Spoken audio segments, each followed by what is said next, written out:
Welcome to podcast episode 77 of the FlameFlash.net podcast.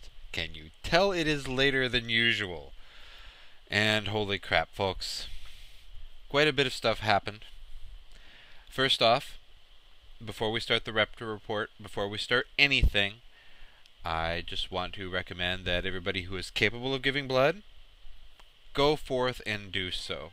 Out here in the Midwest, we don't have much problem with threat of hurricanes, but there are folks out east who need help right now, and you can do your part and donate. Haven't yet myself, but as soon as I find a place, I'll certainly try to. On to the Raptor report.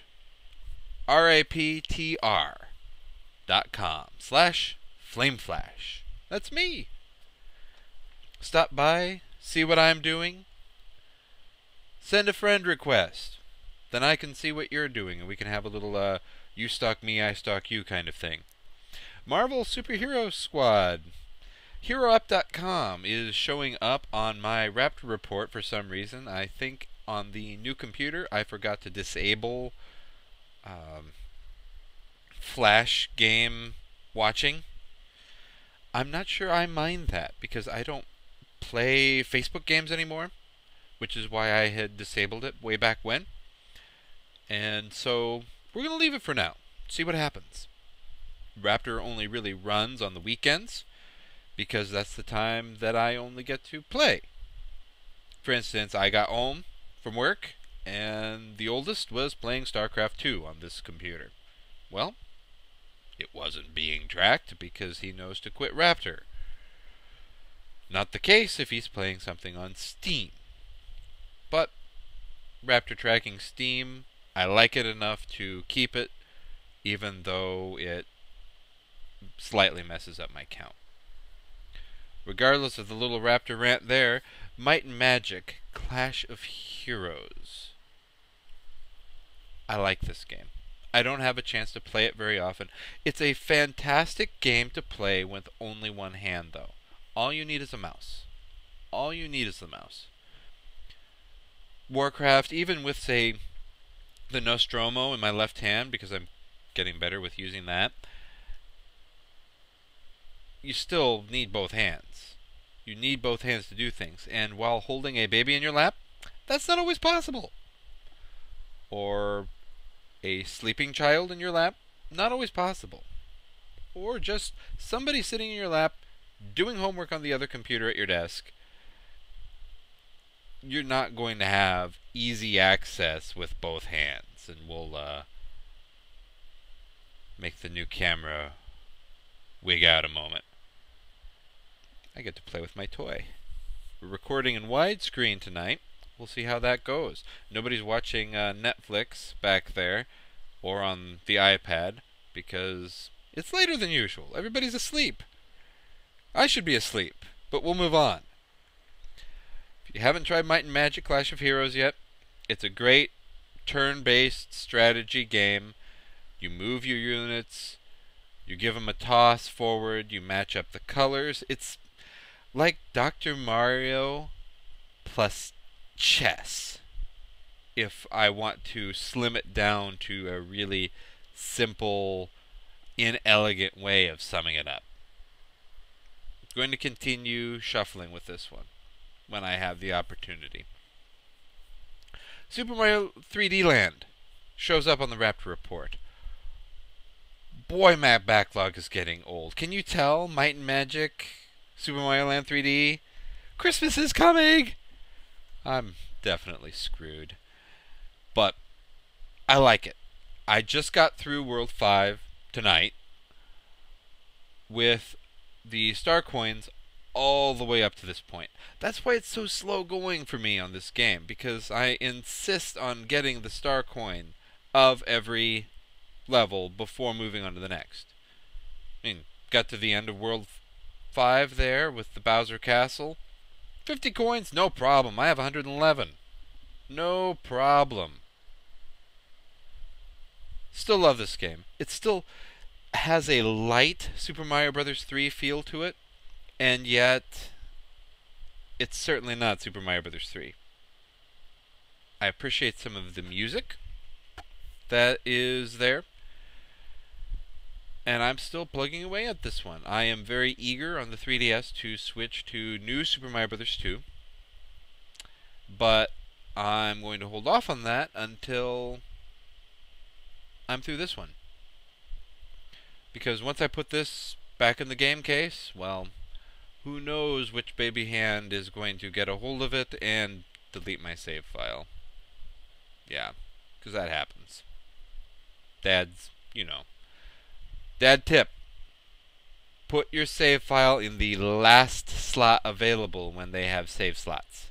Trust me, it works. Also, back up your save files. PS3, PlayStation Plus membership, it has saved us I don't know how many times at this point that it auto saves or auto uploads saves. So when the baby boy decides I'm just going to buzz through and all these start menus and hit new game, and then the game auto saves over the previous running long-term save. Yeah. Not a very happy big brother when that happens. But thanks to PlayStation Plus, I can go back and rescue the save as long as they tell me in time. I also back up to an SD card just to be on the safe side. Save some drama, that's for sure. That's for very sure. Dungeon Defenders crops up again. I think I played this one, but honestly, it didn't leave that much of a lasting impression this last week. I think because it's been a week from hell for the East Coast, literally, and for me, figuratively, just juggling all sorts of stuff. So, Dungeon Defender shows up here. I probably played it a little bit, but I'm not 100% positive. I like the game. Go try it out. There are probably going to be some Steam Christmas sales coming up, so maybe don't buy it until then. But the PC version is the best version to get. Oldest son really likes the PS3 version. No problem. Got that for free from PlayStation Plus, I think. But the PC version has the newer characters like the Eevee, the robot that makes the laser barrier walls, and the summoner. And these are kind of my preferred characters. The standard ones are great. On the PS3, my preferred is the monk. But I really much would rather play Eevee. Much would rather. Let's chalk that one up to the hour. Yes, let's move on. Diablo 3. We now have, thanks to Red Flare's computer dying and inheriting my old one, 2 computers capable of running Diablo 3 at the same time. This has, as I think I've said last week, unlocked the true powerful potential of Diablo 3. Older boy and his younger sister, but not the baby sister, ventured forth and killed the Skeleton King.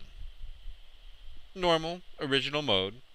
I don't really let them progress much farther in the story until I get to catch up to them. It's an M-rated game. The graphics aren't at issue for me. The violence isn't at issue for me.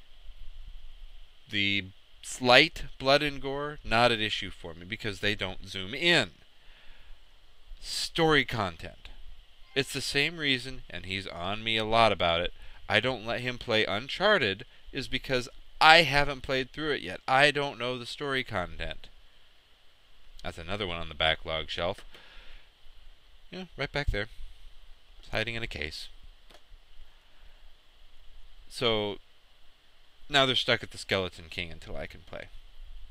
I don't really feel too horrible about that, but Little Miss especially pays attention to story.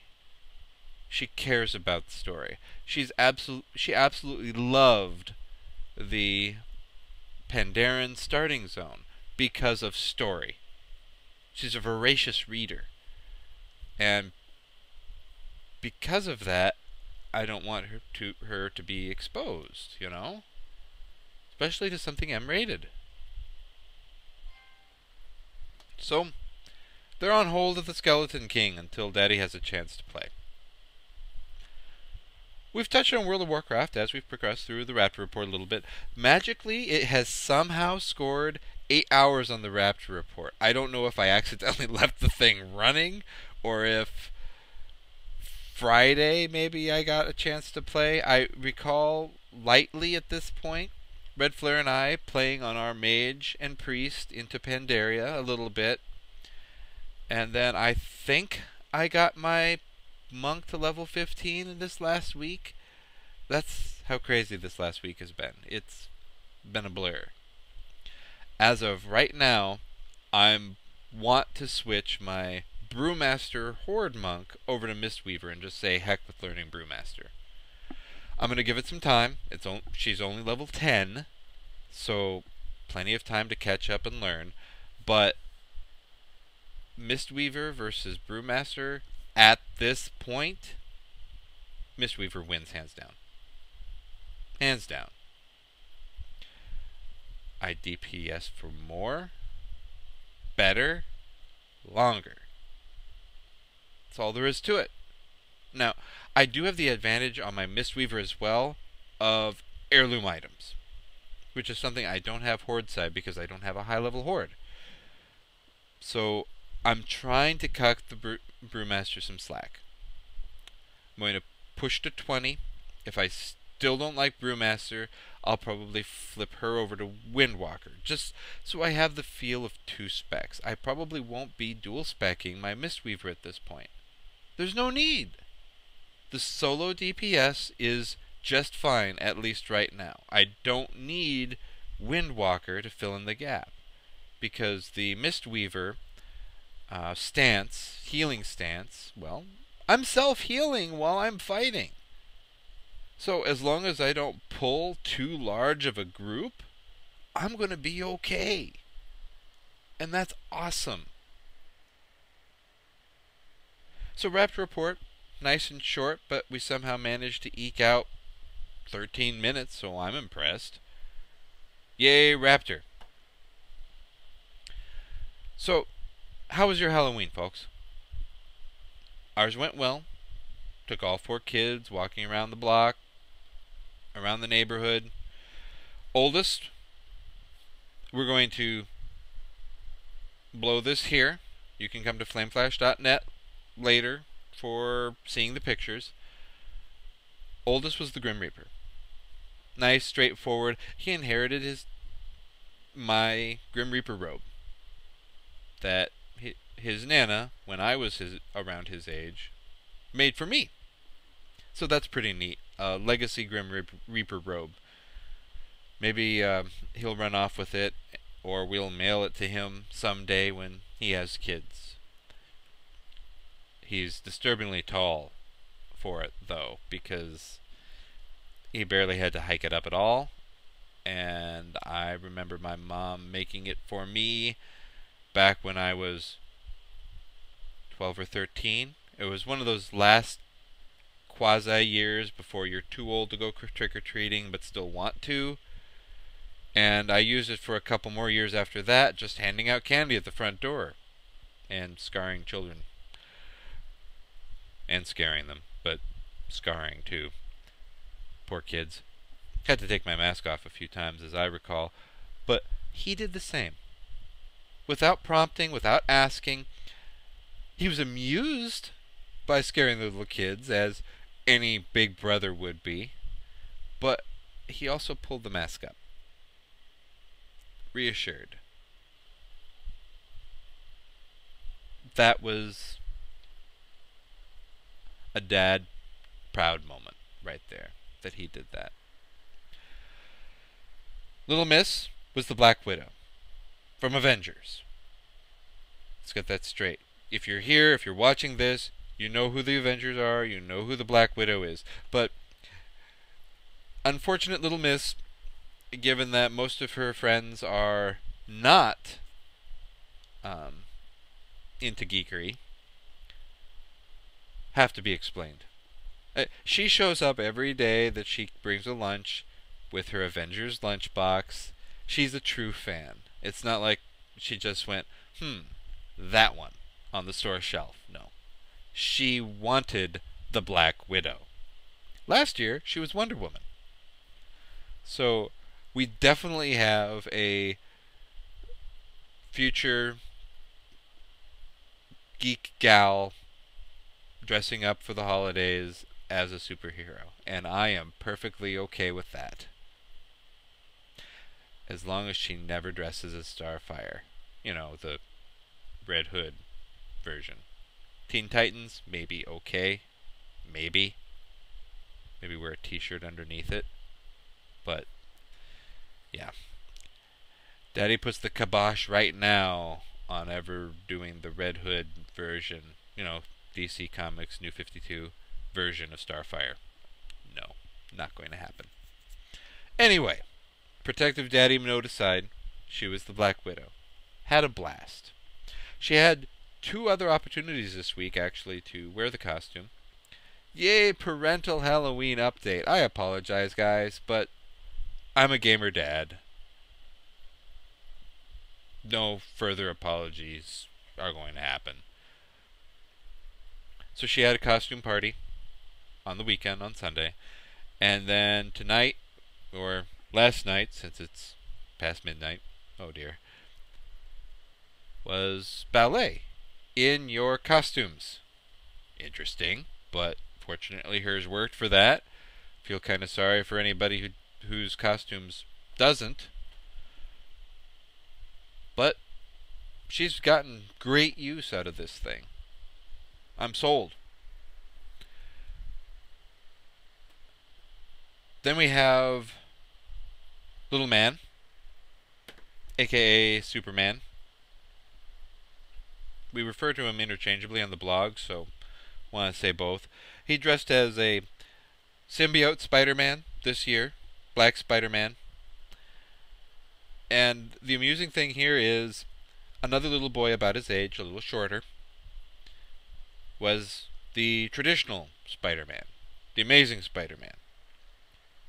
Well, these 2 little boys met on a front porch with their candy buckets and stared. There's this awkward moment of silence as 2 universes collided. 2 little baby boys who didn't have the words to express how neat that moment was. It's like, you're Spider-Man. I'm Spider-Man. But I'm the symbiote Spider-Man and you're not. Should we be fighting? Maybe? Should we? Oh, you're lifting up your mask. You're just a little boy? I'll lift up my mask. See, I'm just a little boy too. Stare and study. Further stare and study. Oh! Red Spider-Man, go on. Your parents are calling you. For those of you not watching the video podcast, you'll have missed that last piece. I apologize. But it was one of those fun, epic moments that you can't catch on camera. You just have to sit back and remember. Remember it. Newbie, well, we put her in her Wonder Woman onesie and blue pants, blue sweatpants. Kind of the Wonder Woman look from New 52 occasionally. There was been some blue tights in and out of the canon. She wore a pink coat, so the effect was completely lost. We're in the Midwest. It's October 31st. We're not far enough south that we can't get away with protecting the baby. So we protected the baby. She was cute, though. That's what matters to us. Who are we dressing up for anyway? Us. The family. Pictures. Next up. These are not in the podcast notes, so I apologize, guys, but these are real life things. They're not news articles, news commentary. I got to handle a Wii U controller, a Wii U gamepad. This thing feels great. I love it. I'm sold. Now, in the show notes, we do have some Wii U commentary, so we will segue into that nicely. But I'm sold on it. It feels natural. You've got your thumbsticks right here, triggers, and the screen right in front of your face, or down here. But stylus in its little handy-dandy slot that's going to get lost. I have 4 kids. It's guaranteed to be lost. So hopefully they sell spares of those, and I'll just stash one in my drawer. It's amazing. I would have put money down right then and there, but $350 is too much of an investment for that. $5, of course, for reserving at Target, but I have this thing about reserving as opposed to pre-ordering because they hold that money. They make interest on that money. Not a huge amount, understandably. I mean, we're only 16 days away from the Wii U launch at this point, but they make money off of it, regardless. So I would rather have a credit or debit card sitting there going, yes, charge me when it ships. That seems more fair to both the consumer and the store. Now, if GameStop wants to give me some kind of a discount based on how much money they make off of my paltry $5 reservation or Target, more power to you. If you give me something for pre-ordering through you, that's different. Because then the tiny bit of interest that they're making off of your $5 is paid back to you somehow. To me, that's okay. But the Wii U official Nintendo site states that backwards compatibility is going to be there. Backwards compatibility to to Wii peripherals. Now, it does say select games. Well, they're just covering their butts. But Mario U, why in the world would we need the Wii U Plus controller for that? It's going to have the same controls as the new Super Mario Bros. Wii. So, cool. It's one of the launch games that I'm interested in. Nintendo Land. Hopefully no problem there. That one I could potentially see a problem. But if there is, we can slowly, over time, get 4 of them.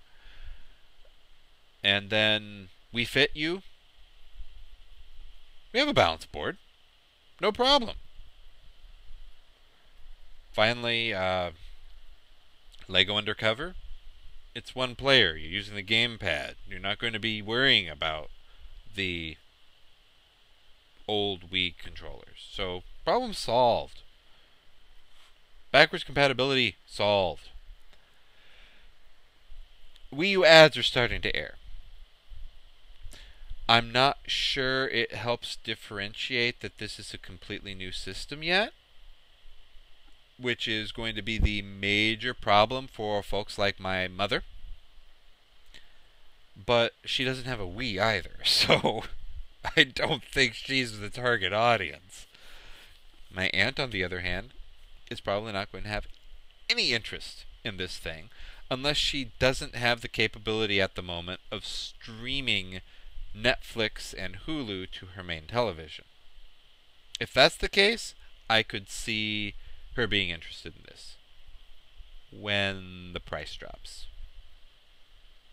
And probably getting the 8 gig model.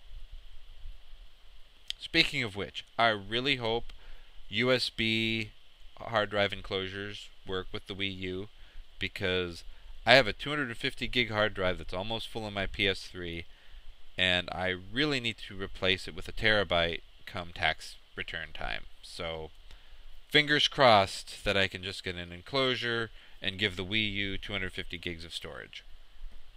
That's what would be grand. Otherwise,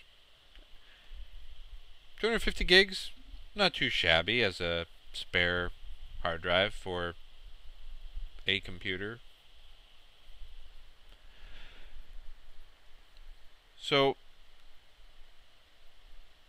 aside from the hurricane, Twitter exploded with Star Wars. LucasArts was bought out by Disney. Holy crap. Episodes 7, 8, and 9, known to be outlined by Lucas himself, are going to happen. Lucas is coming out of the director's seat, out of the producer's seat. He will be kept on as a creative consultant.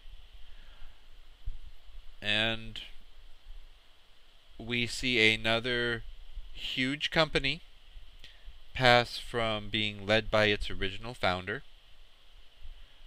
to being led by those who are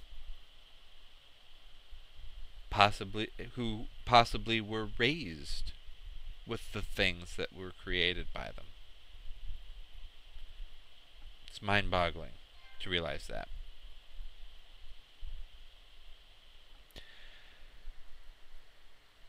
A lot more news is probably going to come out as things go on. We're just going to leave it at that. Episode 7's in the works. They hope to have it out in 2015.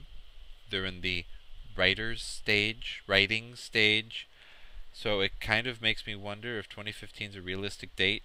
I guess they have a year to write it, another year and a half to produce, and then 6 months of post-op.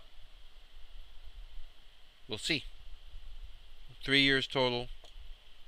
If they do a release around Christmas, it might be possible. Might be possible. Cool. Finally, Ghostbusters 3 delayed. Not really surprised. Hopefully they will get at least one member of the Ghostbusters original crew in. But I'll happily volunteer to join the crew. Dressed up as a Ghostbuster for Halloween. That costume you can go ahead and see on flameflash.net right now, and it will probably be the main picture on the podcast blog as well. But I'm a fan. Huge fan of Ghostbusters. The true Ghostbusters 3 in my heart at this point is the video game. It's probably really cheap at this point. Current consoles, since the Wii U isn't out yet, grab it.